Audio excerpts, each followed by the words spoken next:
Shalom à tous. Adorons le Seigneur ensemble.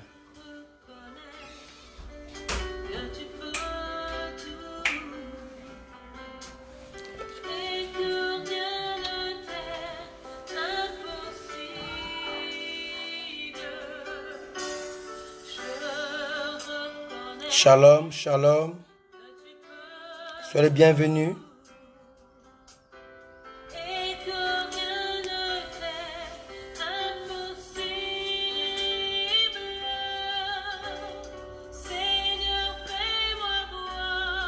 Prions ensemble. Nous louons ta vraie gloire, Seigneur, dans nos cœurs. Alléluia. Dans ton église. Soyez bénis, homme de Dieu, vous qui êtes là. Escravo do Eterno. Mon frère Patrice Bimbili depuis Paris. Lucienne Banza. Philippe Pakou depuis Kinshasa, je crois. Blaise Condé depuis Paris. Soyez bénis. Alléluia. Adorons le Seigneur ensemble, s'il vous plaît. Alléluia. Oh Seigneur, merci.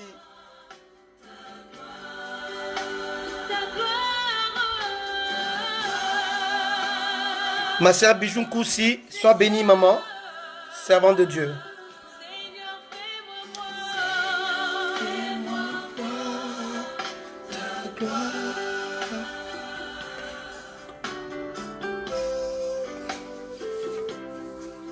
Bénédiction, Euman, bénédiction, sois béni.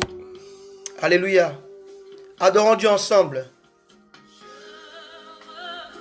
Je reconnais, Seigneur, ce soir, que tu peux tout, Seigneur.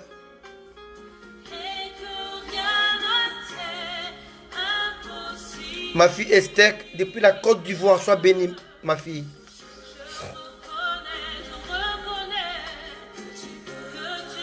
Dieu peut tout, Seigneur. Il peut tout pour nous, bien-aimés. Rien n'est impossible. Tu peux venir à Jésus, bien-aimé, toi qui m'écoutes.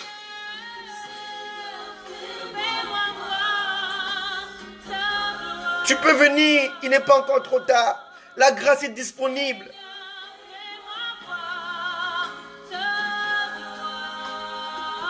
Oh Seigneur.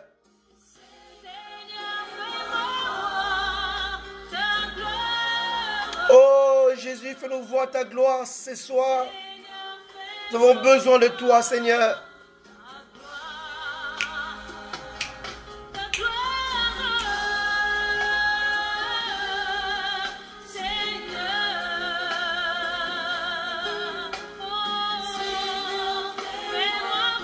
Ma fille Annie depuis Paris.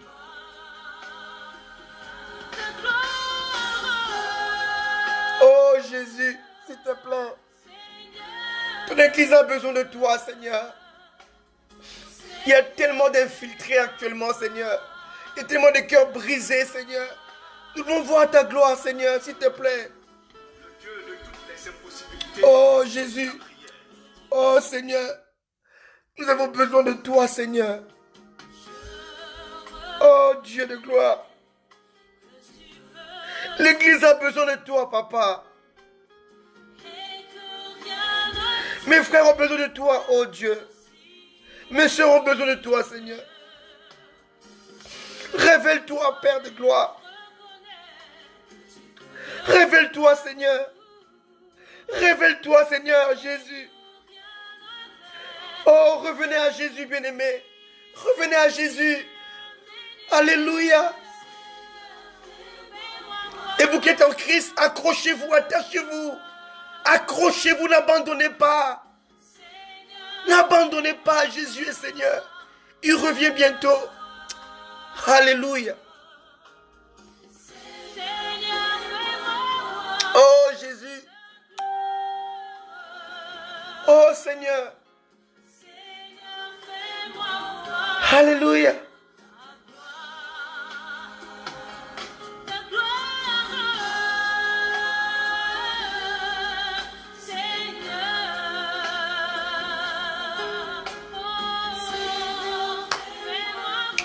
Oh Seigneur, nous avons besoin de toi, Seigneur. L'église a besoin de toi, papa, s'il te plaît.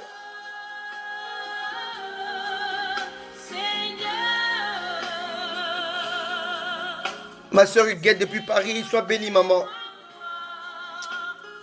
Mon ami le pasteur Nicolas Mayouba depuis Paris, sois béni, homme de Dieu.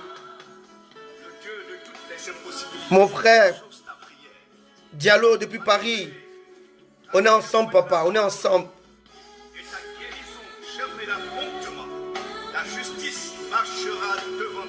Alléluia. Je reconnais, Seigneur, que tu peux tout.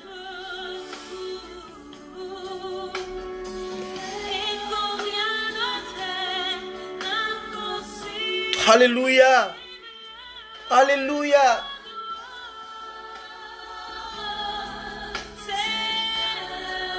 Oh Seigneur. Yes. Alléluia. Merci Jésus. Merci Seigneur. Alléluia. Gloire à Jésus.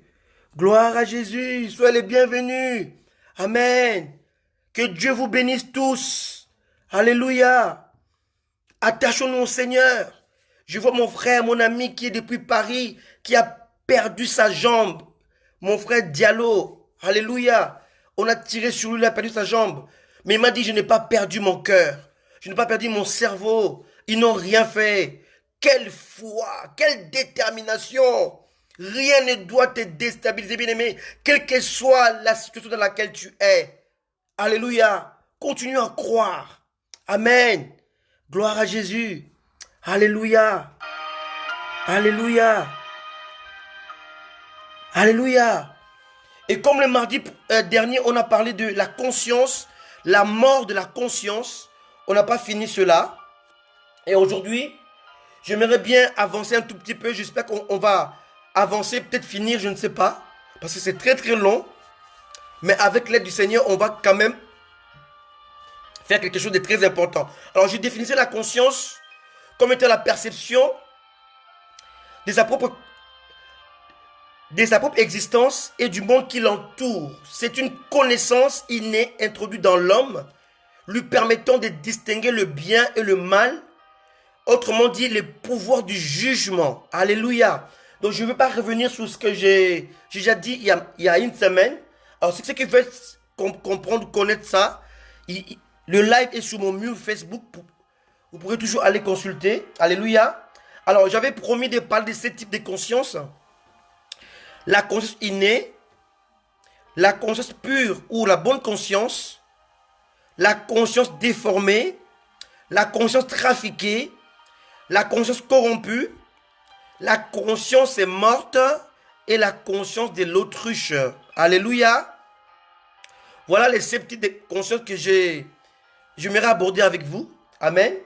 Et la semaine dernière, nous avons abordé la conscience innée et la conscience pure, la bonne conscience. Alléluia. Alors pour ne pas trop perdre du temps, on va continuer cet enseignement qui est très important pour le corps du Christ. Alléluia. Amen. Mais pour mettre les bases encore, j'aimerais bien lire avec vous 1 Timothée, chapitre 1, verset 18 à 20. 1 Timothée 1, 18 à 20. Alléluia. Le thème de ce soir, la mort de la conscience.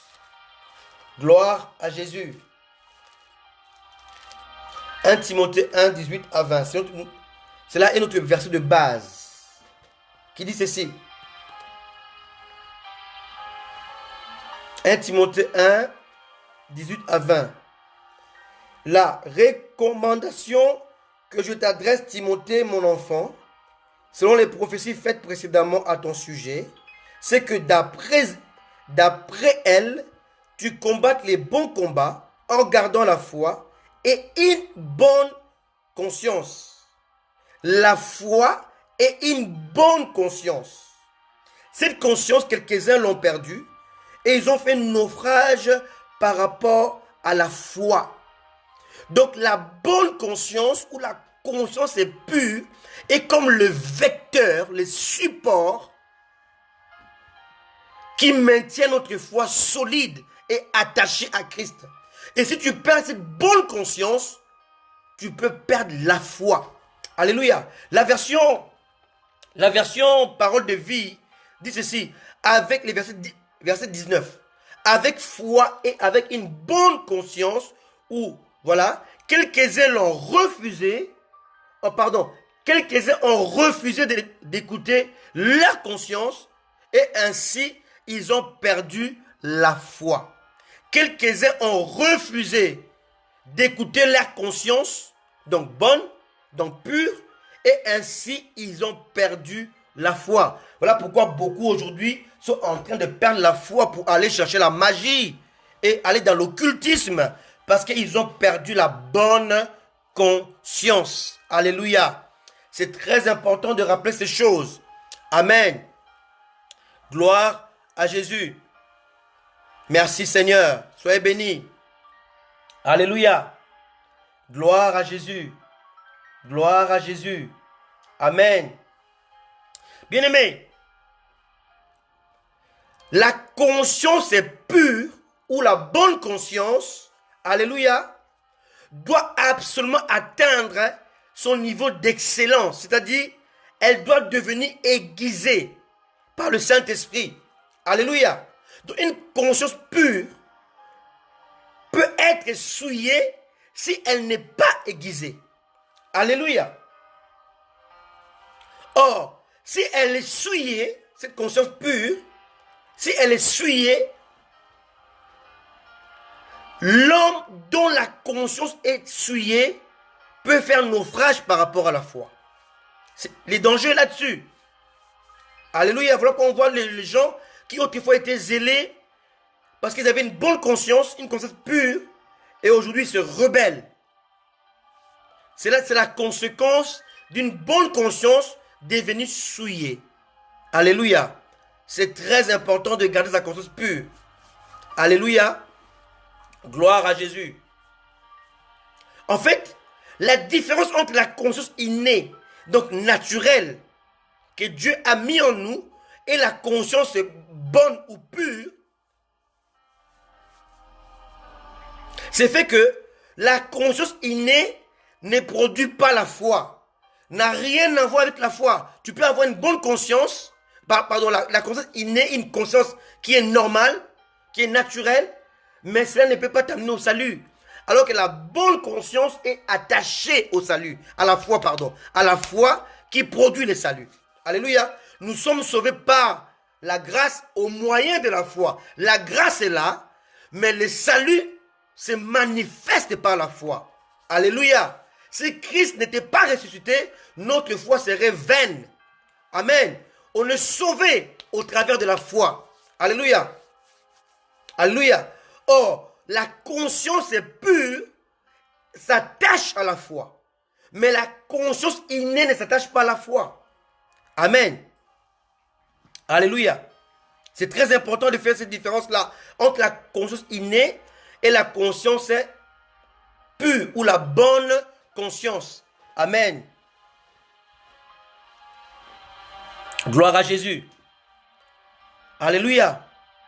Ici, de ne jamais confondre la bonne conscience, donc une voix intérieure qui nous interpelle comme juge, comme sentinelle, qui est là pour repousser tout ce qui n'est pas pur, tout ce qui est intrusion négative, avec la voix de l'esprit qui est en nous.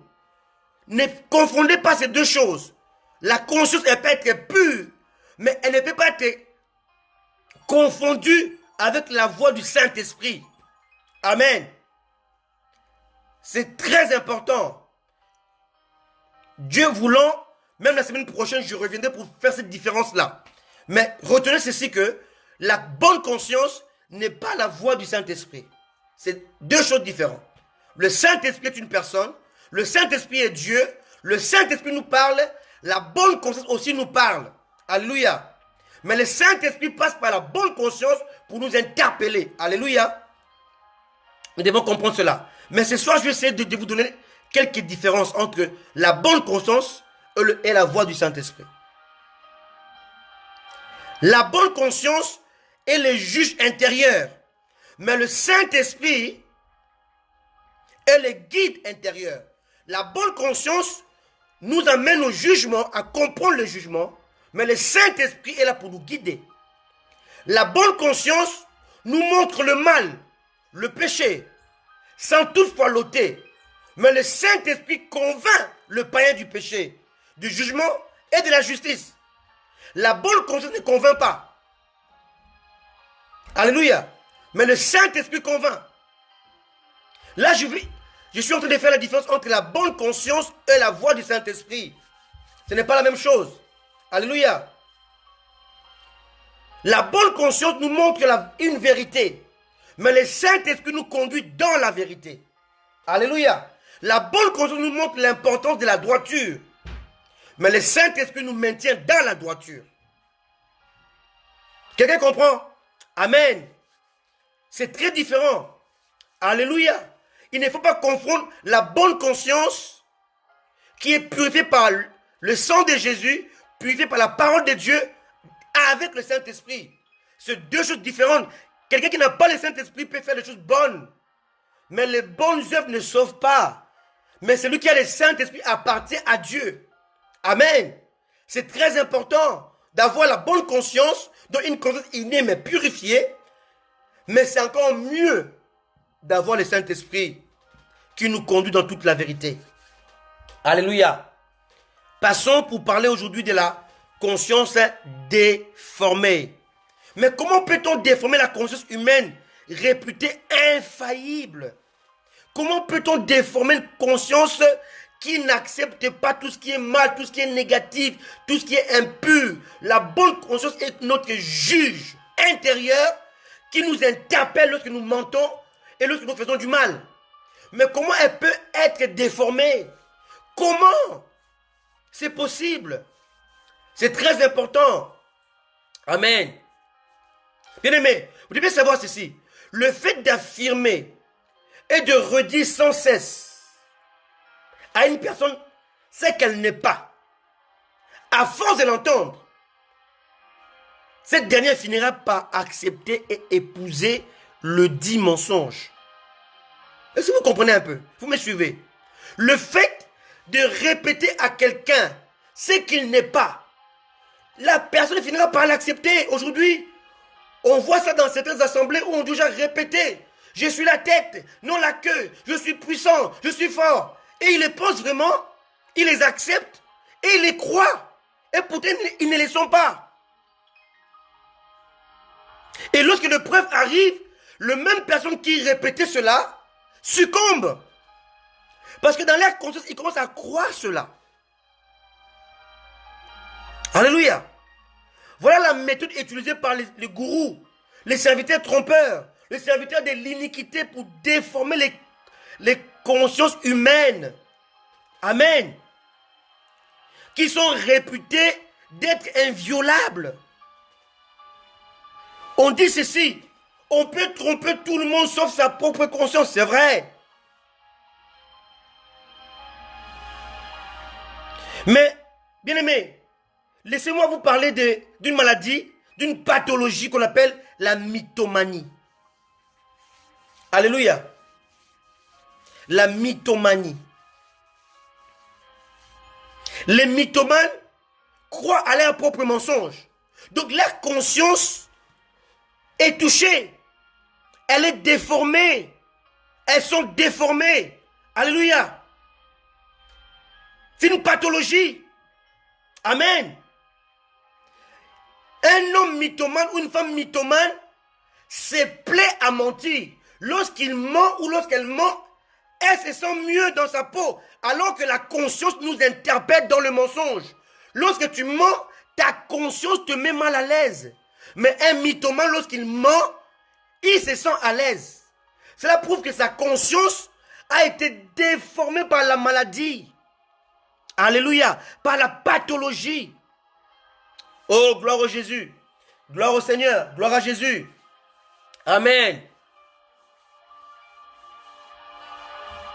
Alléluia. Et de nos jours, bien-aimés, beaucoup des consciences de chrétiens sont déformées par le mensonge et l'apostasie qui sont enseignées sous forme de pensées pures, positives. Alléluia. Et soudain, leur intelligence est déformée ou sont déformés. Alléluia. Ils ont accepté et adopté les mensonges en croyant que c'était la vérité. Voilà pourquoi aujourd'hui beaucoup de chrétiens, parce qu'ils sont dans l'erreur, ils sont dans une conscience déformée, ils commencent à défendre les inepties, le bêtise humaine, les erreurs, l'apostasie. Alléluia. Alléluia. Jésus a dit, en mon nom, vous chasserez les démons. Il n'a pas dit, en mon nom, vous prendrez de l'eau ou de l'huile, ou je ne sais quoi pour chasser les démons. Ça n'existe pas, ce n'est pas biblique tout ça. Mais les gens continuent à le croire, à l'accepter, et ils finissent par les adopter et à les pratiquer. Ce sont des hérésies, ce sont des mensonges, c'est l'apostasie. Mais ceux qui les pratiquent ont une conscience déformée. Et ils commencent à prendre cela comme étant l'ainsi dit l'Éternel. Et ces gens-là sont devenus des mythomanes spirituels. Ils ont la mythomanie spirituelle. Parce qu'ils croient quelque chose qui n'existe pas. Ils croient quelque chose qui n'est nulle part. Alléluia. Alléluia. Alléluia. Et les mythomanes spirituels se sentent à l'aise lorsqu'ils débitent des faussetés. Tu vas voir un pasteur, un homme de Dieu, il s'appelle bishop, archibishop, je ne sais pas. Mais lorsqu'il prêche de devant, il va débiter des mensonges. J'ai été en Côte d'Ivoire, j'ai été au Gabon, j'ai été en Australie, j'ai été en Italie, et j'ai vu ceci, j'ai fait cela. Toutes ces choses qu'il raconte sont des mensonges. Mais il se sent à l'aise. Amen. Il est dit avec fierté, avec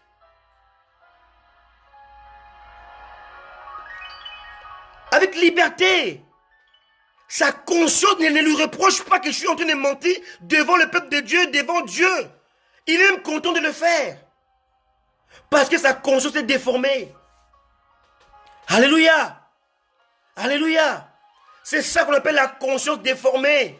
Et tu rentres dans un mensonge où tu ne sais pas comment t'en débarrasser. Plus tu mens, plus tu te sens à l'aise. Amen. Et ces gens-là ont besoin d'être affranchis par la vérité incarnée qui est Jésus-Christ lui-même. Alléluia. Alléluia. Car tout est possible à Dieu. Alléluia. Parce qu'une conscience même déformée, elle peut redevenir pure par la grâce de Dieu. Et lorsque la personne rencontre vraiment le Seigneur, véritablement. Amen. C'est très important. Amen. Parce qu'aujourd'hui, la majorité des serviteurs de Dieu ont une conscience déformée. Parce que tout ce qu'ils disent, tout ce qu'ils pratiquent, sont des mensonges. Et ils sont là, ils les font normalement, sans gêne, sans se reprocher. Le Saint-Esprit les a déjà quittés et leur conscience est déformée. Elle n'est pas encore morte, elle est déformée. Alléluia. C'est très important de comprendre ces choses. Parce que l'Église aujourd'hui a un problème sérieux. La manipulation mentale. Aujourd'hui, la psychologie est entrée à l'église. On nous prêche le bien-être. On nous prêche comment devenir riche. Comment être fort. Comment être puissant. Comment éviter la persécution. C'est s'opposer à la parole de Dieu. La Bible dit, tous ceux qui voudront vivre pieusement seront persécutés. Mais on nous prêche qu'on peut vivre en Jésus et ne pas être persécuté. On peut servir Dieu sans le combat. On peut servir Dieu. On peut servir Dieu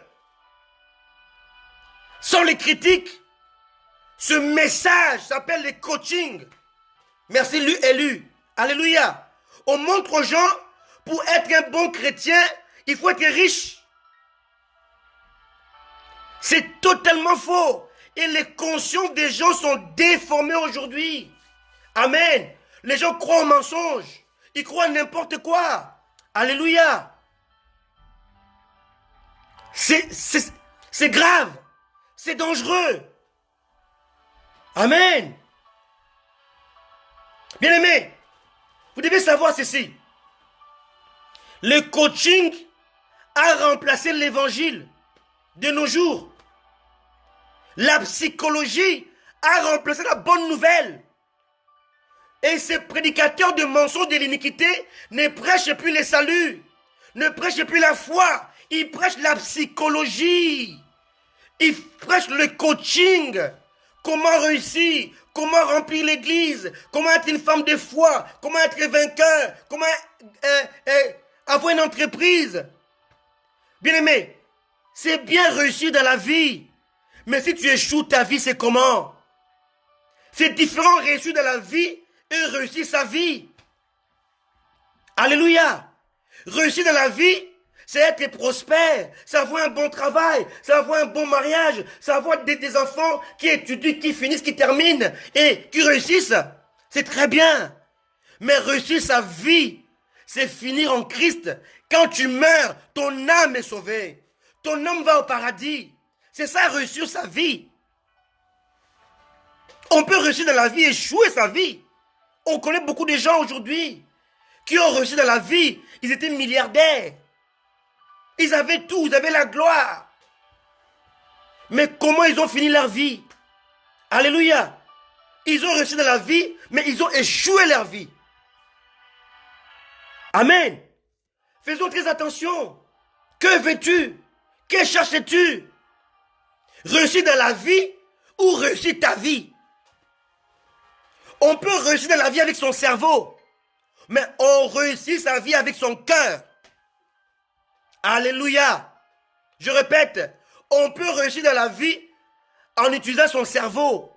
Mais pour réussir sa vie, tu es obligé d'utiliser ton cœur. Alléluia. On réussit dans la vie avec la réflexion, avec l'intelligence, avec le cerveau. Mais on réussit la vie en ayant un cœur attaché à Jésus. C'est dans l'intimité. Alléluia. Oui, élu, le coaching n'apporte pas le salut.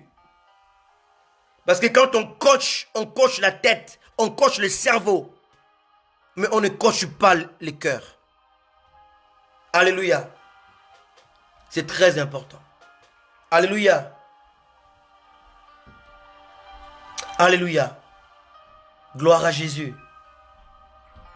Que Dieu aide l'Église. Amen. Lisons 1 Jean 3, verset 20. 1 Jean, chapitre 3, verset 20.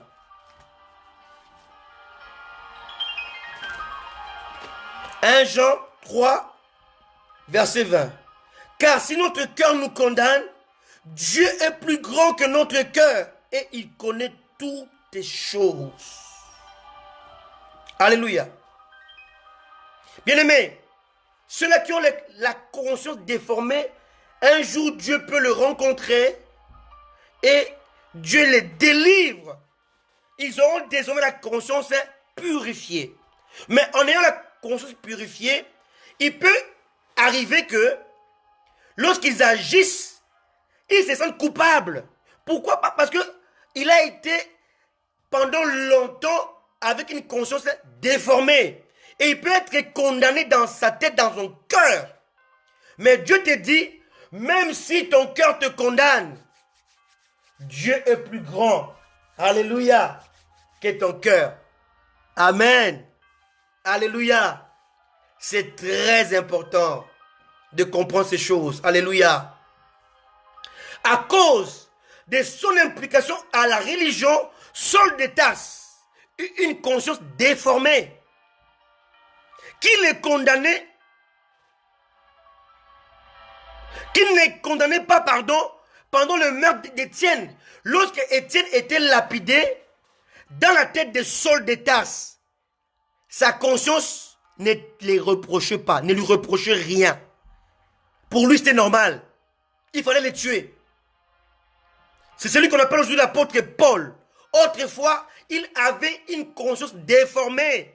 Et lorsqu'on tuait Étienne, sa conscience déformée ne le condamnait pas.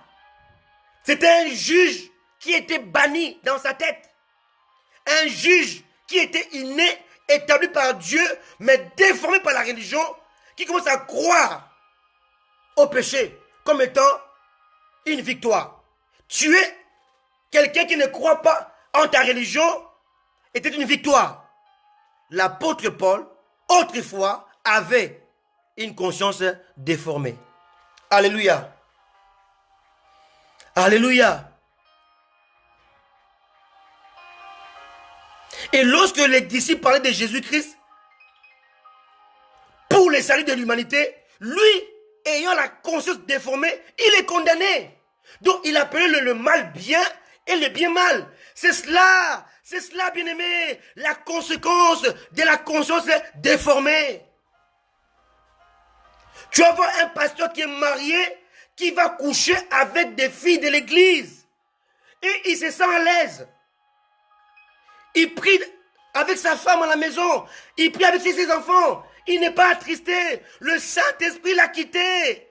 Parce que tu ne peux pas vivre dans le péché et prier Dieu sans que le Saint-Esprit te reproche. Il doit te mettre mal à l'aise. Et lorsque les gens commencent à vivre dans le péché et que la conscience ne les reproche plus, cela veut dire que la conscience est déformée. Et le Saint-Esprit les a quittés. Alléluia.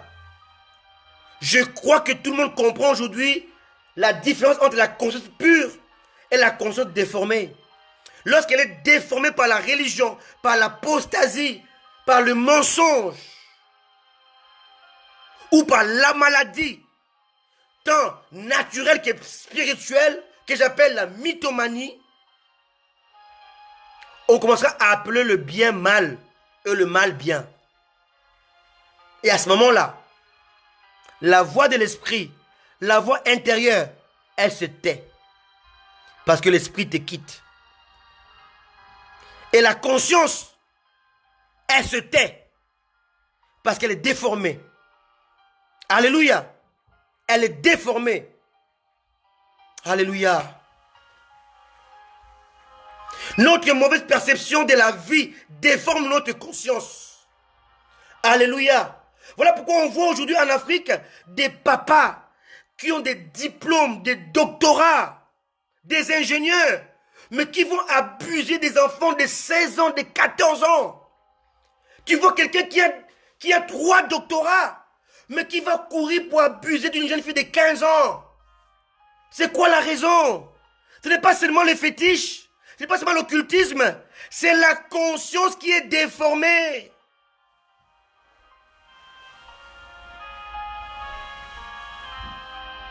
Exactement cela, Annie. Notre conscience déformée ne te condamne pas. Tu crois au mensonge. C'est grave. Amen. C'est très très grave. Alléluia. Amen. Moi, dans toute ma vie, je n'ai pas loupé l'église plus de 5 fois. Ça m'est arrivé peut-être quand je suis en voyage ou j'ai un contretemps parce que je suis dans l'aéroport, mais jamais de ma propre volonté ou par une raison quelconque. Et quand je crie, je manque les cultes, ma conscience me maltraite. Alléluia. Alléluia. Elle me met mal à l'aise parce qu'elle est pure, elle est attachée à la foi et le Saint-Esprit m'interpelle. Alléluia. Bien-aimé, lorsque tu manques les cultes, tu manques les rendez-vous divins, ta conscience ne te dit rien, sache qu'elle est déformée. Elle est déformée. Et le Saint-Esprit t'a quitté. Alléluia. Faisons très attention, bien-aimés. Le Saint-Esprit n'est pas ton ami, n'est pas ton copain, n'est pas ton camarade. Tu ne crois pas qu'il peut se mélanger avec l'adultère, la fornication, la magie? C'est n'importe quoi. Dieu ne cohabite pas. Dieu ne cohabite pas. Allez voir en Afrique du Sud ou sur Internet.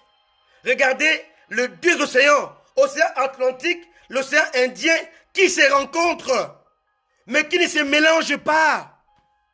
Il y a des images. J'ai ça sur mon Facebook, vous pouvez le voir. Les deux océans se mélangent. Vous voyez la ligne qui est tracée entre l'océan Atlantique et l'océan Indien.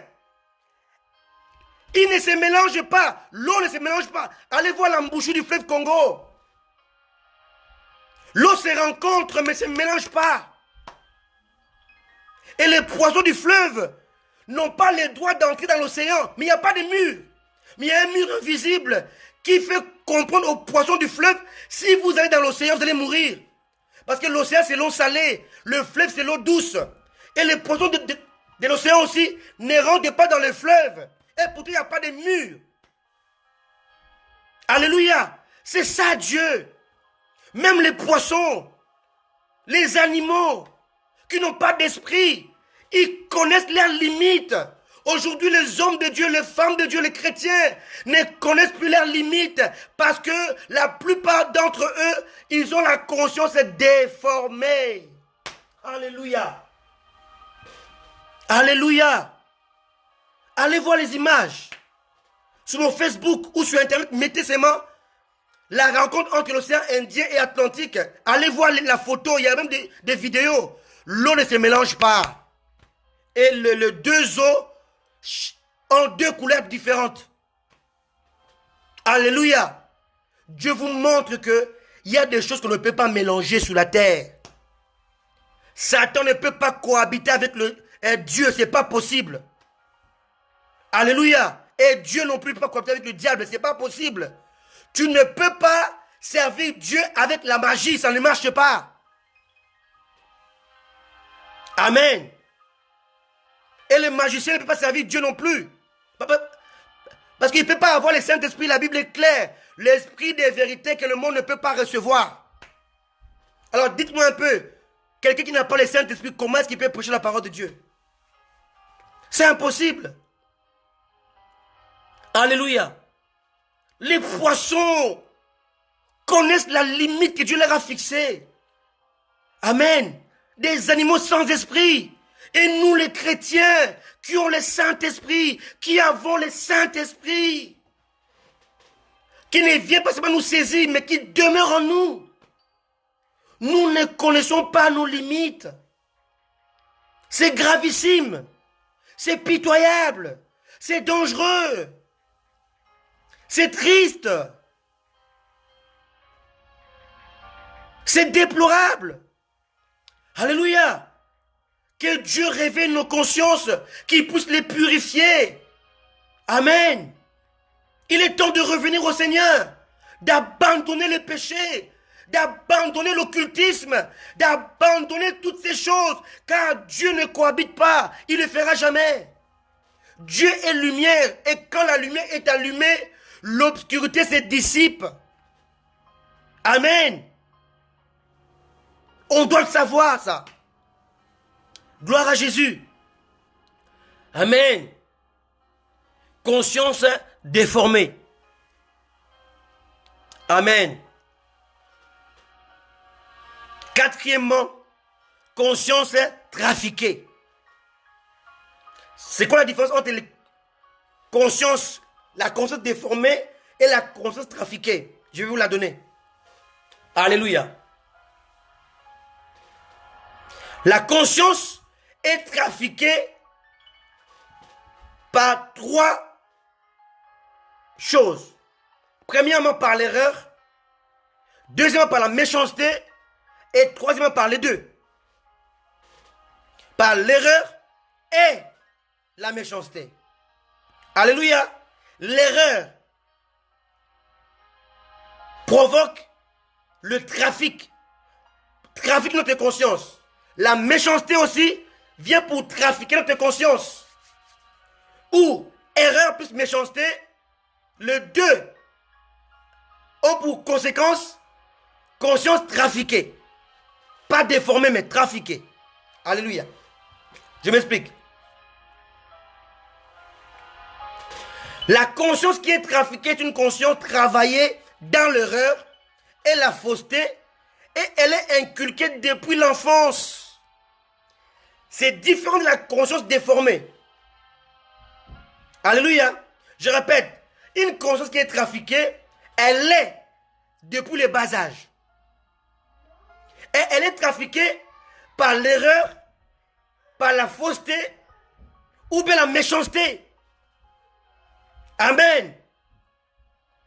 Prenons quelques exemples pour comprendre.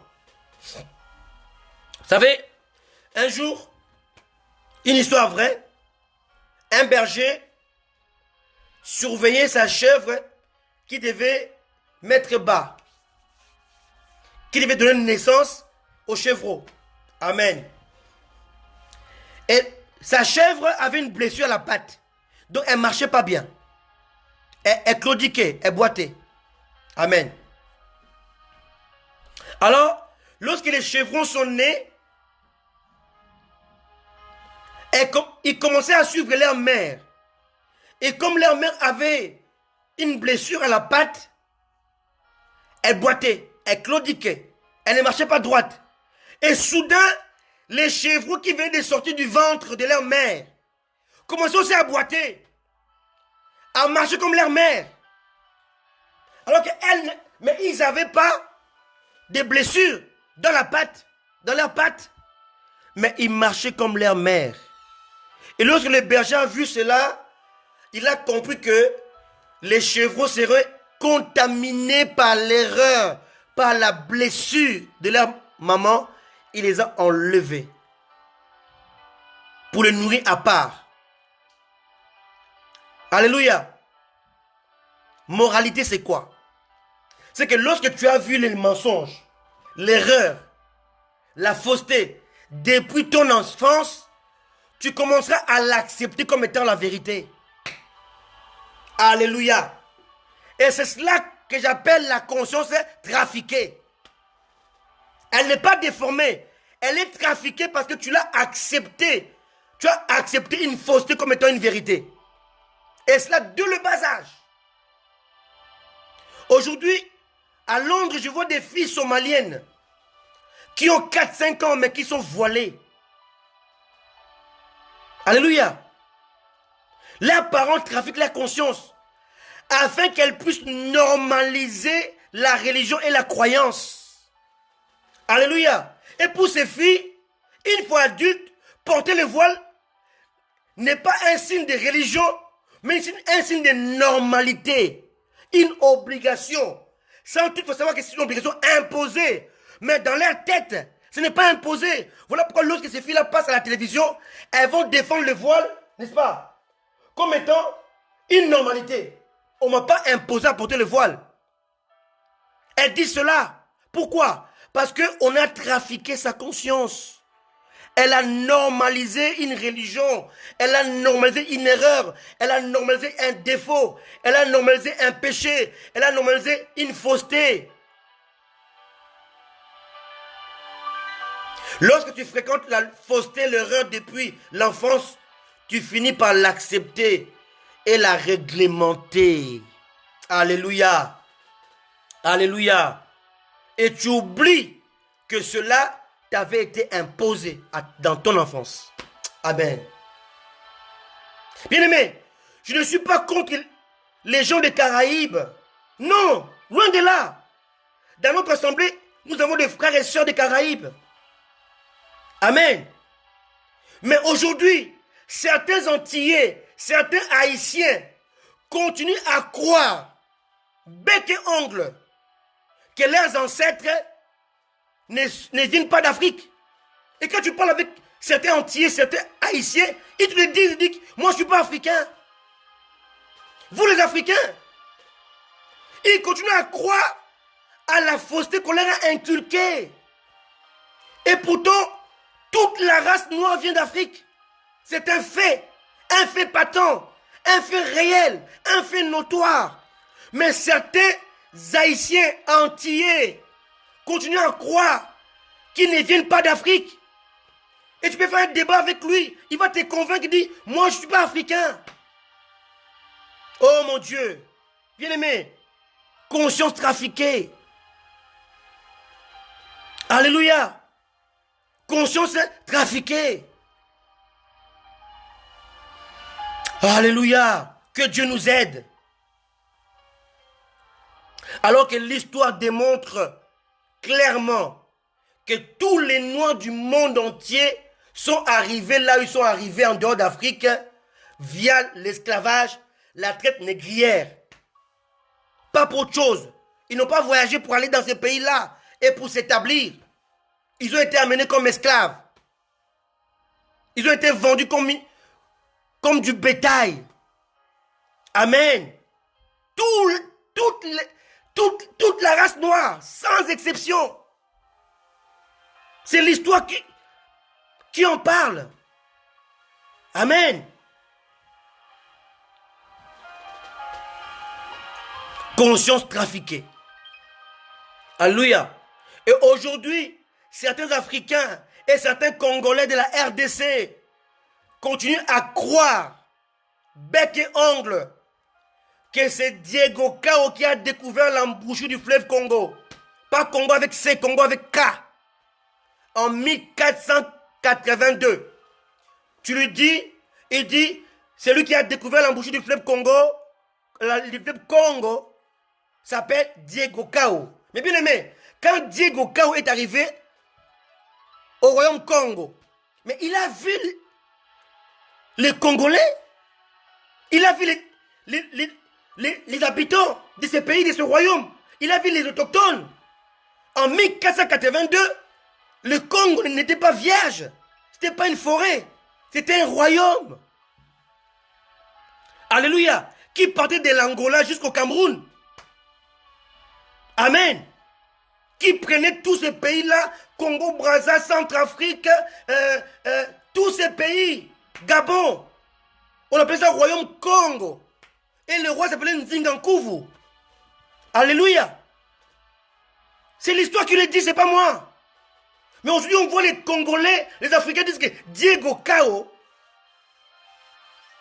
un explorateur portugais, c'est lui qui a découvert l'embouchure du fleuve Congo. Oh, c'est une fausseté. Une fausseté qui est devenue réalité ou une vérité alors que c'est faux. Conscience trafiquée. Par qui? Par les enseignements de colons. Alléluia.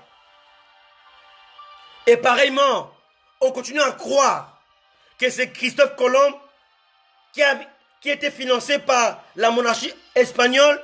C'est lui qui a découvert l'Amérique, bien aimé.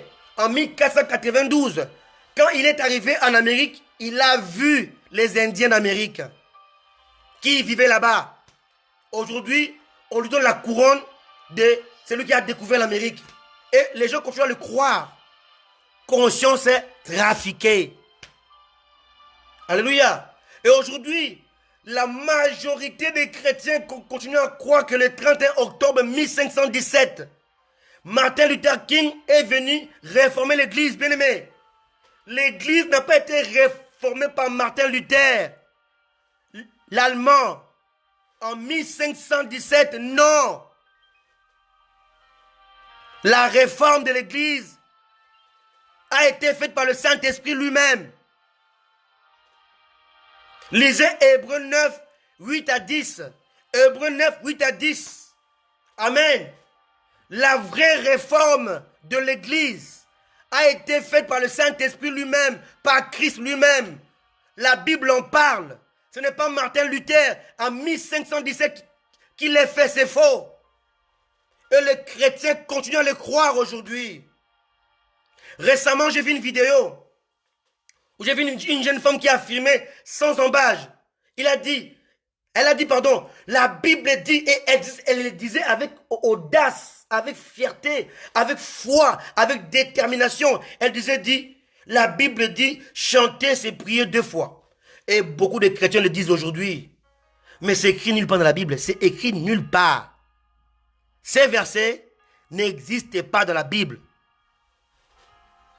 Et pourtant les chrétiens le répètent. La Bible dit, chanter, c'est prier 2 fois. La Bible n'a jamais dit cela. Et il y a des chrétiens qui continuent à le dire. Un jour, j'ai écouté un pasteur dire, Pharaon a dit, son Dieu est Dieu. Pharaon n'a jamais dit ça. C'est dans les films. Ça, c'est les films de Moïse qui le dit. C'est pas Pharaon. Pharaon était mort dans la mer Rouge. Il était tué. Alléluia. Donc, il ne pouvait pas le dire parce qu'il était mort. Lisons nos Bibles bien-aimés. Alléluia. Chanter, c'est prier 2 fois. Cette phrase sort de David Yonguisho, autrefois Paul Yonguisho. Il a dit, je cite, « Je pense que chanter est comme prier 2 fois. » L'homme de Dieu n'a jamais affirmé cela. N'a jamais dit que la Bible dit. Il a pensé, il dit, c'était son opinion. Aujourd'hui, les gens ont pris l'opinion de David Yonguisho, autrefois Paul Yonguisho, comme étant ainsi dit l'Éternel. Conscience trafiquée. Par les enseignements erronés, par les mensonges, par l'erreur, par la doctrine des démons. Alléluia. Aujourd'hui, la majorité des Africains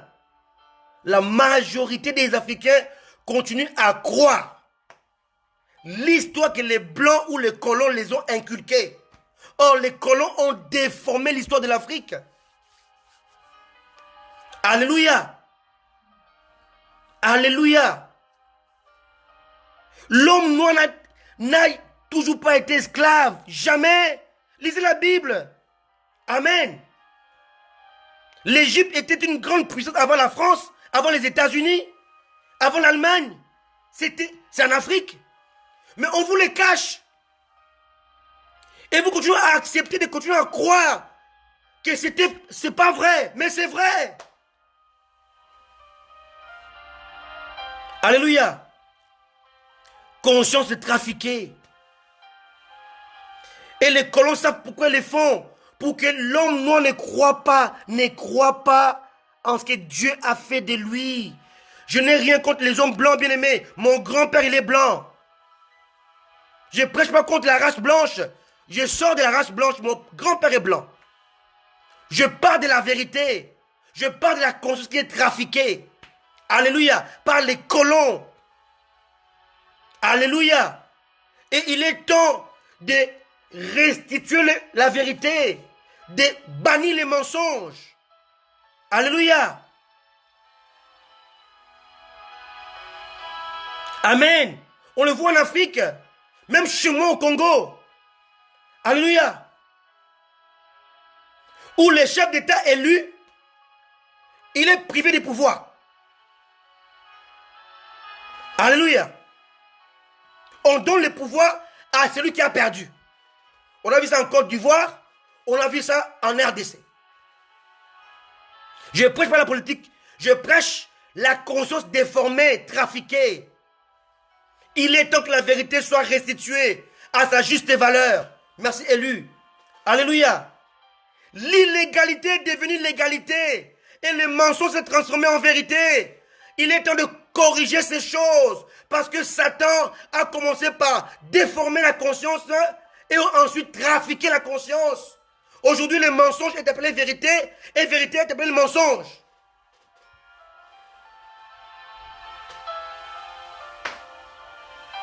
Alléluia. Alléluia. Gloire à Jésus. Il y a un chaos total. Alléluia. Bien-aimé, il y a 2000 ans, Jésus a libéré l'homme de l'esclavage du péché en mourant sur la croix du Christ. Et aujourd'hui, beaucoup de chrétiens continuent à croire que tu peux être chrétien et être délivré. Bien aimé, c'est écrit dans quelle Bible? Donnez-moi un seul verset où les apôtres ont été délivrés après avoir reçu le Saint-Esprit. C'est écrit nulle part. On ne peut pas délivrer un chrétien. C'est un mensonge. Alléluia. Celui qui a le Saint-Esprit ne peut plus être possédé par les démons. On vous prêche des mensonges, on trafique votre conscience. C'est un mensonge. Lisez vos Bibles. Aucun apôtre, aucun disciple, après avoir reçu Jésus, n'a été délivré des démons. Ça n'existe pas. Quand tu as Christ en toi, tu ne peux plus être possédé par les démons. C'est une fausseté. On continue à mentir aux gens que les chrétiens iront au jugement dernier. C'est écrit nulle part. Le jugement dernier est fait pour les païens. Les jugements derniers concernent les païens, pas les chrétiens. Amen. Lisez vos Bibles. C'est marqué. Et les morts reviennent à la vie. Ils furent jugés. Amen. La prochaine fois, je parlerai de la fin des temps. Je parlerai du jugement dernier. Et puis vous allez voir qu'il n'y a aucun verset qui montre que les chrétiens seront jugés. Dieu va juger nos œuvres. Celui qui croit en Christ, il passe de la mort à la vie. La Bible est claire. Celui qui croit en moi ne mourra jamais. Et celui qui vit et croit en moi ne mourra jamais. C'est écrit dans la Bible. Et on continue à croire qu'on dit au jugement dernier, mais ça ne te concerne pas, bien-aimé. Alléluia. Ça ne te concerne pas, le jugement dernier. Amen. Ça concerne ceux qui n'ont pas Jésus en eux. Ça concerne ceux qui meurent sans Christ. Ça ne te concerne pas. Et c'est écrit dans ta Bible noir sur blanc. Mais on te ment. Et tu crois à ces mensonges-là. Mais ta Bible dit la vérité. Elle est écrite noir sur blanc. Amen. Je peux vous le lire. Amen. Apocalypse.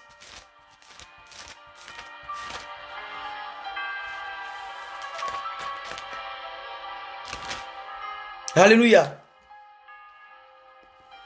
Chapitre 20, verset 11. Apocalypse 20, verset 11. Puis je vis un grand trône blanc. Et celui qui était assis dessus. La terre et le ciel s'enfuient devant sa face. Il ne fit plus trouver de place pour eux. Verset 12. Et j'ai vu les morts, les grands et les petits, qui se tenaient devant le trône. Devant le trône. Des livres furent ouverts. Et un autre livre fut ouvert, c'est lui qui est le livre de vie. Et les morts furent jugés selon leurs œuvres. Bien-aimés, on parle ici, on juge les morts. Lisons encore une écriture. Dans Jean. Alléluia.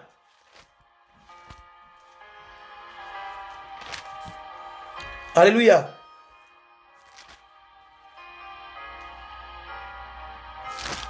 Jean 11. Jean 11, verset 25. Jésus lui dit, je suis la résurrection et la vie. Celui qui croit en moi vivra, même s'il meurt. Et quiconque vit et croit en moi ne mourra jamais.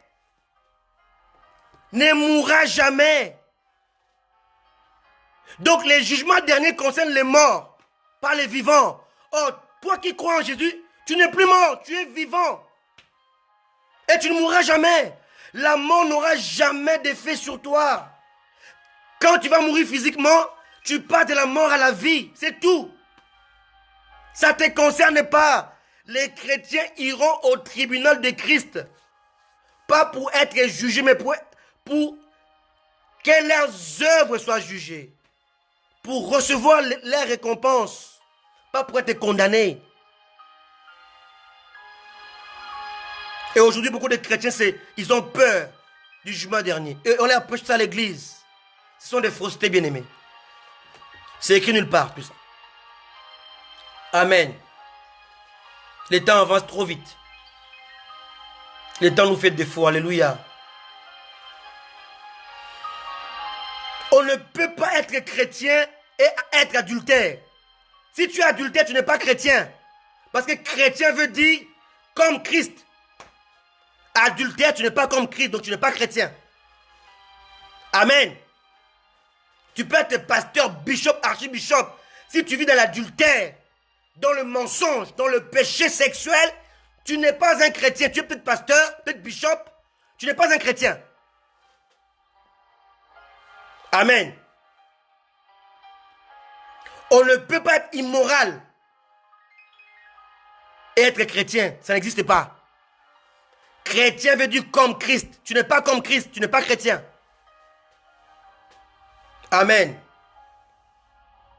Pourquoi nous acceptons cela? Même le mot chrétien charnel n'existe pas dans la Bible. Et beaucoup de pasteurs le prêchent aujourd'hui. La Bible parle de l'homme charnel et de l'homme spirituel. L'homme spirituel, c'est lui chrétien. Parce que si on dit chrétien charnel, cela veut dire que tu es comme Christ en vivant dans la chair. Mais c'est contradictoire. Alléluia. C'est contradictoire. Amen. On ne peut pas être chrétien et combattre l'église. Tu n'es pas un chrétien, tu es un antichrist. Amen. Alléluia. Tu ne peux pas être chrétien et combattre l'église. Combattre ton leader, tu n'es pas un chrétien. Alléluia. Alléluia. Tu ne peux pas être chrétien et combattre ce qui travaille pour les intérêts du Christ. C'est pas normal. On parle ici de la conscience trafiquée. Trafiquée. Et aujourd'hui, beaucoup de Congolais qui sont nés après 1997, la majorité ont été sacrifiés. La conscience a été déformée. On leur a fait croire que votre survie, c'est manger. Ne croyez plus à ce que Dieu vous a donné comme richesse. Ne croyez plus en vous-même. Et ces gens-là, aujourd'hui, tu vas voir un diplômé, mais il te parle en français. Tu dis, mais il a été dans quelle université? On a détruit toute une population par les gens qui eux-mêmes ont une conscience déformée, trafiquée. Parce que pour eux, tuer ne veut rien dire. Alléluia. En Côte d'Ivoire, il y a un prophète. Il s'est dit l'absolu. Il dit que c'est lui le seul prophète sur la terre. S'il ne prie pas pour toi, tu n'es pas un homme de Dieu. Et il a plein de disciples ivoiriens et dans le monde entier qui croient dur comme fer que pour être sauvé, il faut croire en lui. Amen. Ils ont même dit récemment, celui qui croit en Jésus-Christ, mais qui ne croit pas en leur prophète, ira en enfer. Mais vous vous rendez compte un peu, et les gens le suivent. Conscience trafiquée. Alléluia. Aujourd'hui, les jeunes Palestiniens, depuis leur naissance jusqu'à leur majorité, on a trafiqué leur conscience par la méchanceté. On leur a dit ceci: celui qui va tuer un juif ou un israélite ira au paradis. Et ils sont nés avec cela. Ils grandissent avec cela. Ils croient à cela. Et tu ne peux pas leur enlever cela. Voilà pourquoi il y a tant de kamikazes jeunes. Pourquoi? Parce qu'on leur a trafiqué leur conscience. On leur a fait croire au mensonge. Dieu n'a jamais autorisé à un homme de tuer un autre homme. Depuis la Genèse, il a dit ça à Caïn. Jusqu'à l'Apocalypse, il n'a jamais autorisé qu'un homme puisse se prosterner à un ange. Aujourd'hui, on prêche le culte des anges. Jean voulait adorer un ange. L'ange lui dit, ne fais pas ça. N'essaye même pas. Aujourd'hui, des pasteurs adorent les anges. Ils appellent les anges. Alléluia. Conscience trafiquée. Alléluia. Et pour certains juifs aussi, la mort d'un Palestinien égale un mal en moins. Conscience trafiquée. Alléluia. C'est dangereux tout ça. On est dans un monde perdu où les gens ont la conscience d'un côté déformée, de l'autre côté trafiquée, et de l'autre côté encore corrompue. Cinquièmement, conscience corrompue. Alléluia. Alléluia. 3 Jean, versets 9 et 11. 3 Jean 9 à 11. Épître de Jean, 3e épître de Jean, versets 9 et 11. C'est moi, ce soir, je déborde un peu parce que je n'ai pas envie de continuer encore sur ces messages-là la semaine prochaine. Alléluia. On finit aujourd'hui. Hein? Amen. 3 Jean. 3 Jean, versets 9 et 11. Allons-y lire. Alléluia. 3 Jean. Ouais, c'est vrai. Les cultes des anges sataniques et diaboliques. Toutes ces doctrines fausses déforment la conscience. Amen. C'est très vrai. Alléluia. 3 Jean 9 et 11. Quiconque va plus loin et ne demeure pas dans la doctrine de Christ n'a point Dieu. Celui qui demeure dans cette doctrine a le Père et le Fils. Si quelqu'un vient à vous et n'apporte pas cette doctrine, ne le recevez pas dans votre maison. Ne lui dites pas salut, car celui qui lui dit salut participe à ses mauvaises œuvres. Alléluia. La conscience corrompue est celle qui est souillée par l'apostasie. Elle s'oppose à la vérité divine et à l'exactitude. Amen. Elle s'oppose aux principes établis par Dieu. Elle s'oppose au leadership éprouvé et approuvé par Christ lui-même. Alléluia. Alléluia. Alléluia. Faisons très attention. Pardon. Là, je vous ai lu 2 Jean. Je vais lire 3 Jean, pardon. 3 Jean 9 et 10.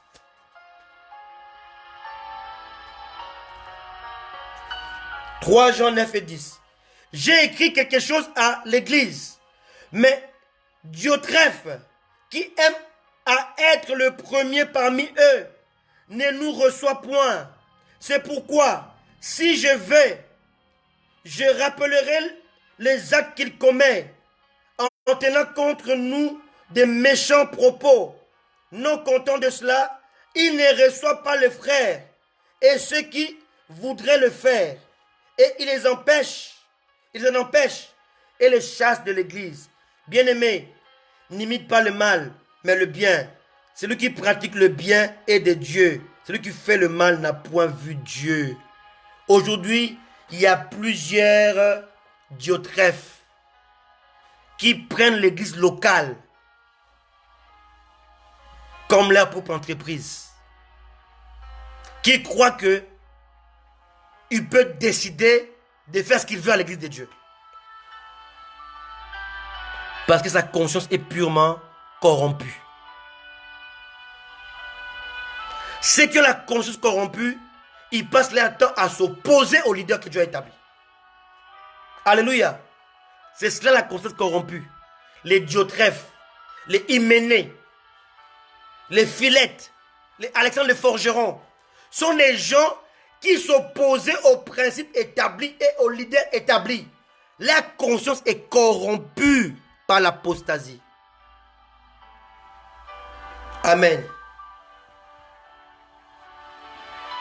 Et ces gens-là sont les usurpateurs de la gloire de Dieu. Parce qu'ils rejettent le principe de Dieu, l'autorité établie par Dieu, la souveraineté de Dieu. Alléluia.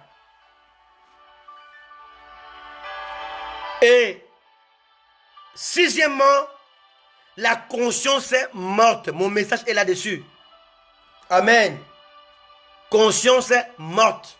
Enfin, on y arrive. C'est le thème de mon enseignement. La conscience est morte. C'est quoi? Une conscience qui est morte. 2 Rois 6. Amen. 2 Rois 6. 2 Rois 6, verset 24.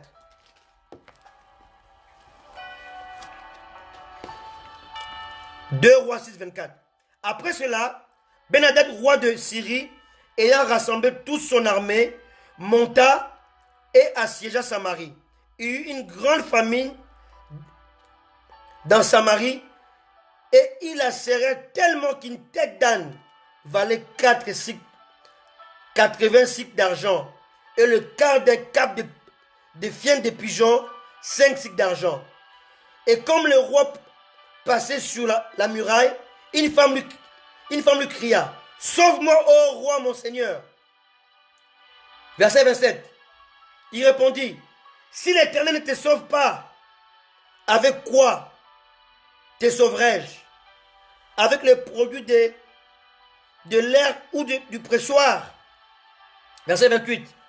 Et le roi lui dit: qu'as-tu? Elle répondit: cette femme-là m'a dit, donne ton fils, nous le mangerons aujourd'hui et demain nous mangerons mon fils. Verset 29. Nous avons fait cuire mon fils et nous l'avons mangé. Et le jour suivant, je lui ai dit, donne ton fils et nous le mangerons. Mais elle a caché son fils.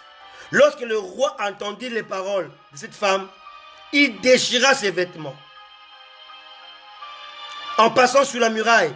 Et le peuple vit qu'il avait en dedans un sac sur son corps. La conscience morte. Alléluia. Voilà l'image atypique de ce que j'appelle une conscience morte. Bien-aimé, Dieu a mis dans la femme, dans l'être femme, la conscience de l'enfantement. Il y avait un tremblement de terre, je crois, dans un pays d'Asie, je crois. Je crois au Pakistan, je crois. Oui. Après le tremblement de terre, les sauveteurs, ils venaient pour voir s'il y avait des survivants. Ils ont vu un bébé qui pleurait. Mais ce bébé a été protégé par sa mère. Sa mère, elle s'est courbée pour recevoir le béton qui tombait. Elle a pris le béton qui a écrasé son dos et sa tête et qui a sauvé. Mais son enfant était sauvé. Donc elle s'est sacrifiée pour son bébé. Alléluia. Aucune mère ne peut tuer son enfant, à moins qu'elle soit sorcière. D'ailleurs, le sorcier, ils le deviennent par perdre la conscience. Satan commence par tuer la conscience. Un sorcier, une sorcière, première chose que Satan attaque, c'est la conscience. Satan lui enlève la conscience dans l'humanité. Il ou elle va tuer sans gêne. Alléluia.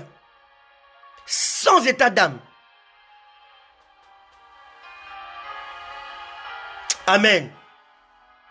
Alléluia. Voilà une femme. Voilà deux femmes qui ont fait un complot de tuer leur bébé, leurs enfants. Alléluia. Voilà aujourd'hui l'image de l'église où les pasteurs sont en train de tuer les brebis, de sacrifier les brebis du Seigneur. Là, on n'est plus dans la conscience déformée, ni trafiquée, ni corrompue, mais morte. C'est de la sorcellerie, bien-aimé. Amen. Un pasteur qui va sacrifier les membres de l'église pour être puissant. Un pasteur qui va abuser des jeunes filles de l'église. Même aux États-Unis, un pasteur a abusé des jeunes garçons de l'église. Parce qu'il était homosexuel, étant marié. La mort de la conscience.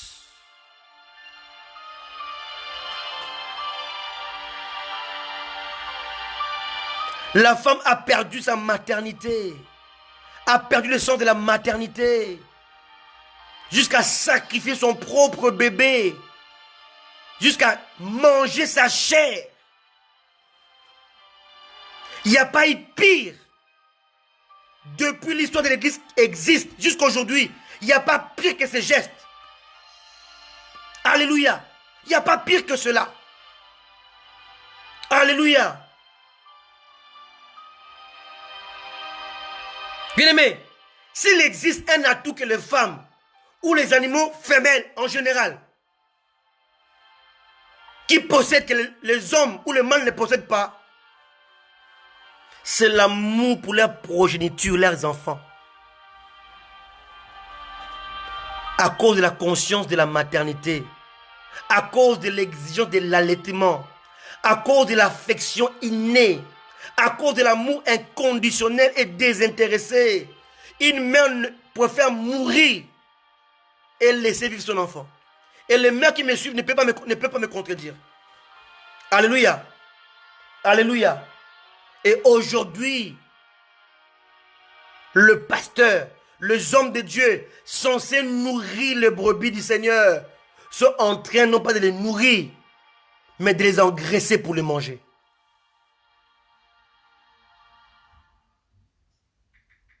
Ils sont exactement comme ces deux femmes. L'une des femmes a mangé l'enfant de son ami. Après avoir mangé l'enfant de son ami, sa conscience s'est réveillée. Elle dit non, non, non, non, non. Tu ne mangeras pas mon enfant. Alléluia. Conscience morte. Amen. Conscience morte. Elle ne te reproche plus le mal. Le mal devient bien pour toi. Le bien devient mal pour toi. Alléluia. Alléluia. Bien-aimé. Bien-aimé. L'école nous instruit. Mais nos mamans nous éduquent. L'école nous forme. Mais la société nous déforme. L'école nous donne des diplômes pour nous aider à travailler.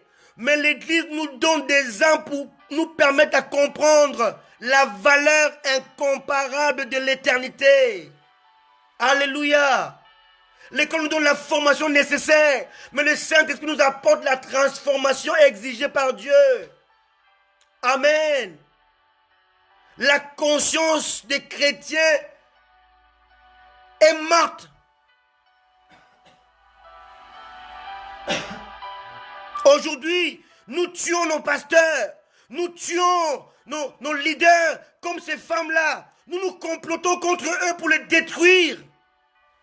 Où est la conscience de Dieu en toi? Et tu te dis chrétien, enfant de Dieu, fils de Dieu, fille de Dieu. Mais dans ta maison, avec ton téléphone, avec l'internet, tu te complotes contre l'église. Tu veux détruire l'église. Tu veux vider l'église. Tu veux détruire le pasteur. Tu veux détruire l'homme de Dieu, la femme de Dieu. Tu n'es pas tranquille. Quand tu appelles, il y a encore combien de gens là-bas? Ils sont encore 10. Ils doivent finir. Ils doivent partir. Bien aimé, tu te rends compte? Tu combats le créateur de l'univers? Où est ta conscience? Alléluia. Alléluia. Où est ta conscience? Elle est morte. Alléluia. Où est ta conscience? Comment tu peux comploter contre Dieu? Comment tu peux manger l'enfant que tu as porté? Comment tu peux détruire l'enfant que Dieu t'a donné? Où est passée la conscience de l'église? Les chrétiens meurent. Les pasteurs ne font rien. Ils vivent leur vie. Alléluia. Renseignez-vous, bien-aimés. Allez dans les cimetières, vous allez voir combien de pasteurs sont enterrés aujourd'hui. Ils sont morts, non pas par une maladie, ils sont morts par des soucis. Ils sont morts par des crises cardiaques, les AVC, provoqués par des chrétiens. Les chrétiens sont devenus des assassins. Le pasteur assassine aussi de leur côté, où il tue les brebis. Où est l'église de Jésus? Où est notre conscience? Elle est morte. Amen. Elle est morte. Elle n'est plus trafiquée. Elle n'est plus corrompue. Elle n'est plus déformée, mais elle est morte. Alléluia. Ce message doit nous réveiller, bien-aimés. Il doit nous réveiller. Alléluia. Où est ta conscience? Alléluia. Bien-aimé, Dieu peut réparer une conscience corrompue. Dieu peut réparer une conscience trafiquée. Dieu peut réparer une conscience déformée, mais pas morte. Quand tu commences à te réjouir de la mort d'un homme de Dieu, de la mort d'une assemblée, parce qu'elle est fermée, on a mis les clés dessus, tu n'es plus un chrétien, tu es un sataniste. Quand tu te réjouis des divorces d'un homme de Dieu, tu es un sataniste. Tu ne sers pas Dieu. Alléluia. Quand Pierre était en prison, la Bible dit l'église était en prière. Mais aujourd'hui, quand un pasteur a un problème à l'église, les chrétiens se réjouissent. Alléluia. Où est ta conscience? Bien, mais je ne prêche pas pour que les gens puissent m'aimer. Je ne prêche pas pour que tu puisses m'acclamer. Je ne prêche pas pour que tu sois d'accord avec moi. Je prêche la parole de Dieu. Je parle de la part de Dieu. Que tu sois d'accord ou pas, tu l'écouteras. Et c'est comme cela. Dieu veut que tu entendes cela. Alléluia. Où est ta conscience? Je n'ai pas envie que tu m'acclames. Je n'ai pas envie que tu sois d'accord avec moi. J'ai envie que tu écoutes ce que Dieu veut que tu entendes. Alléluia. Où est ta conscience?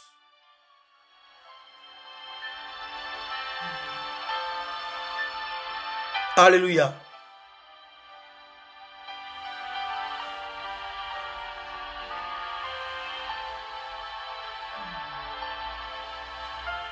Et dernièrement, et septièmement, la conscience de l'autruche.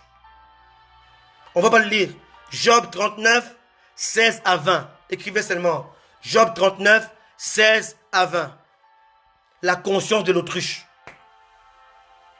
Bien aimé, ici dans Job, on parle comment l'autruche, il va prendre ses œufs, il va les mettre dans le sable. Et la Bible dit que parce que Dieu lui a privé d'intelligence. Alléluia. Elle ne connaît pas la valeur de la progéniture.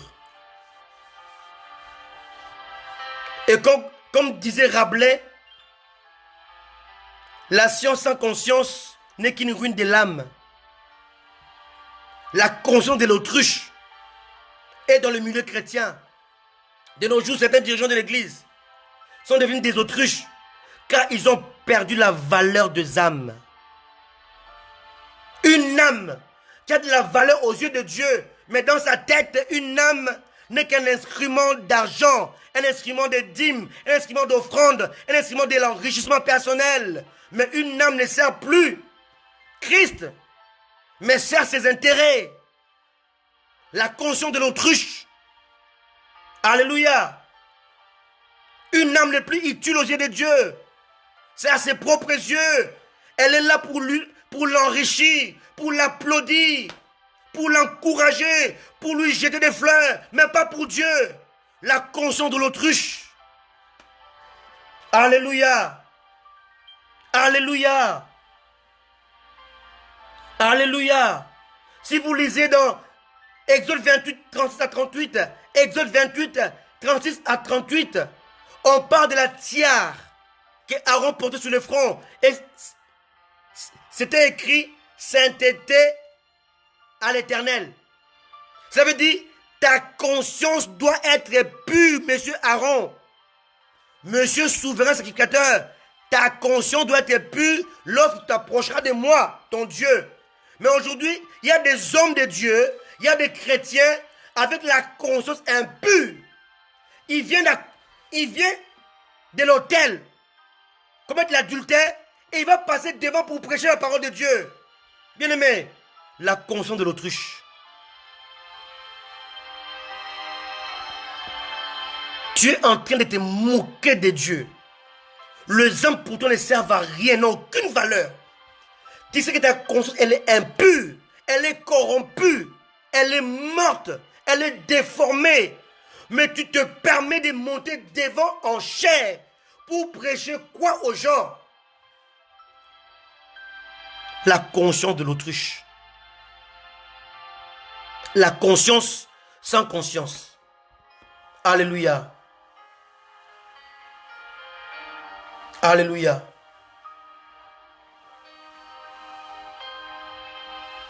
Alléluia.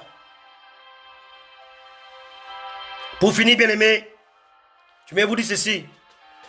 La conscience demeure un élément indispensable que Dieu place dans l'homme. Voilà pourquoi le diable ne s'attaque pas aux multitudes de croyants, mais plutôt aux consciences de ceux qui ont de l'influence sur les autres. Alléluia. Satan s'attaque aux consciences des dirigeants de ce monde, aux consciences des hommes influents, aux consciences des sportifs connus, aux consciences des musiciens, aux consciences des stars du cinéma, aux consciences des serviteurs de Dieu corrompus. Pourquoi? Parce qu'il veut détruire toute une génération. Un adage dit ceci: une conscience pure est un bon oreiller. C'est-à-dire, celui dont la conscience est pure peut vivre en paix et l'harmonie avec les autres.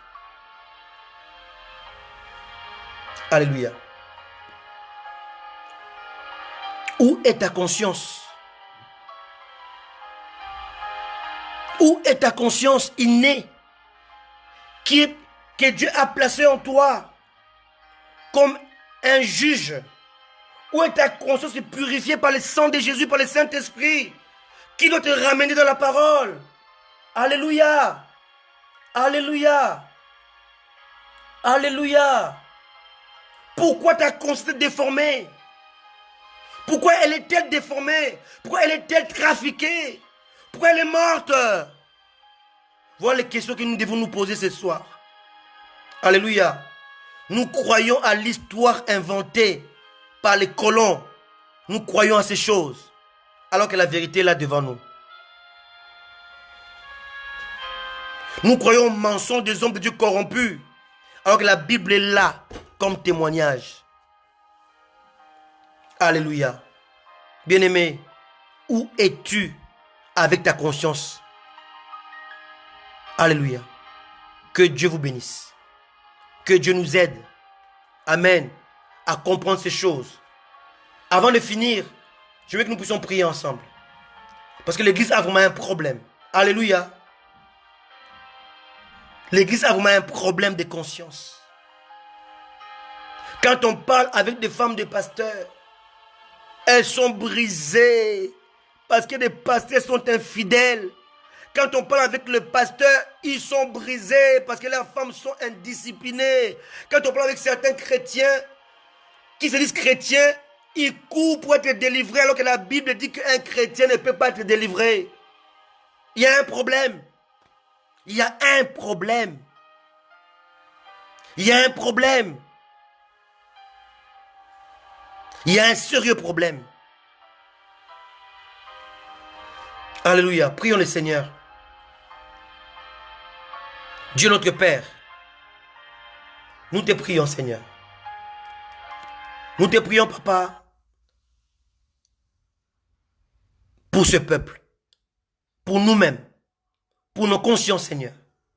Aide-nous, Seigneur, à comprendre ces messages, la mort de la conscience, à comprendre pourquoi nos consciences ou notre conscience est déformée, pourquoi elle est corrompue, pourquoi elle est trafiquée, et pourquoi pour certaines personnes, elle est même morte. Oh Seigneur, aide l'Église à comprendre ces choses. Quand un homme sans conscience, c'est une personne morte qui marche. Une femme sans conscience, elle ne connaît pas la valeur de ses enfants. Elle peut le manger. C'est de la sorcellerie, bien-aimée.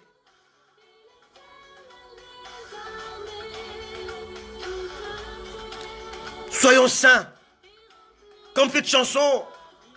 Purifions-nous devant le Seigneur. Il nous aime. Jésus revient bientôt, bien-aimé. Tu veux gagner le monde entier et perdre ton âme. Est-ce que cela est comparable? Reviens à Jésus. Alléluia. Laisse Dieu purifier ta conscience ce soir. Reviens à lui. Cesse de combattre son œuvre. Cesse de critiquer ses serviteurs. Cesse de te comporter mal. Cesse de marcher dans le mensonge. Cesse ces choses. Reviens à Jésus.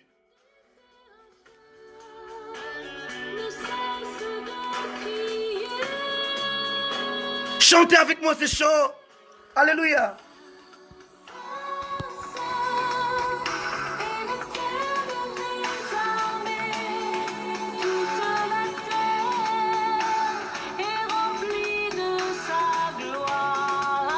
Que Dieu révèle l'Église, alléluia. Que Dieu révèle ses serviteurs. Pourquoi chercher la magie? Dieu est plus que la magie. Pourquoi embrasser l'occultisme? Dieu est plus que l'occultisme. Bien-aimés, revenez à Jésus, s'il vous plaît. S'il vous plaît. La gloire que vous cherchez est éphémère. Mais Jésus reste Dieu pour toujours. S'il vous plaît, revenez à Jésus, s'il vous plaît. Revenez à Jésus, s'il vous plaît. Oh Seigneur, aide l'Église.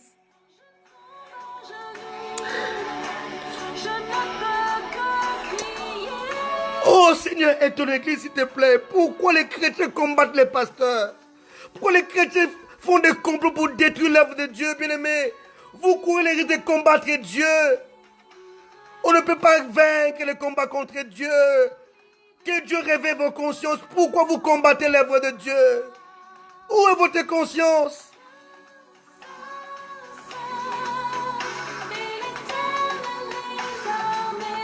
Oh Seigneur, aide l'Église. Priez avec moi, bien-aimé. Main dans la main. Main dans la main. Nous prions le même Seigneur. Pourquoi c'est divisé? Pourquoi c'est haï? Pourquoi c'est détesté? Pourquoi c'est calomnié? Pourquoi détruire l'autre? Il prie le même Dieu que toi. Il sert le même Seigneur que toi. Pourquoi le détruire? Toi, pasteur, ta femme t'a aimé, elle t'a supporté dans le ministère qui a commencé à la maison. Elle t'a supporté. Pourquoi l'as-tu abandonné pour une autre femme qui n'a pas souffert avec toi? Pourquoi cette haine? Où est ta conscience, homme de Dieu? Oh Dieu, aide-nous, Seigneur, aide-nous, papa, aide ton Église. Oh, j'ai tellement mal au cœur. J'ai tellement mal au cœur. Alléluia. Les hommes cherchent leur gloire et piétinent la gloire de Dieu. Ils se sacrifient pour leur maison, mais rejetez Dieu et sa maison. Que Dieu vous bénisse. Que Dieu vous bénisse. Alléluia. On se retrouve vendredi à 20h05. Dieu vous bénisse, bien-aimés. Le thème de ce soir était une suite de mardi dernier, la mort de la conscience.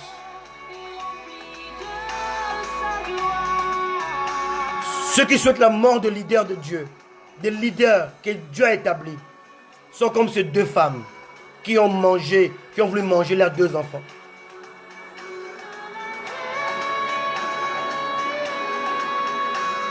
Alléluia. Que Dieu vous bénisse. Amen. Soyez bénis. Amen.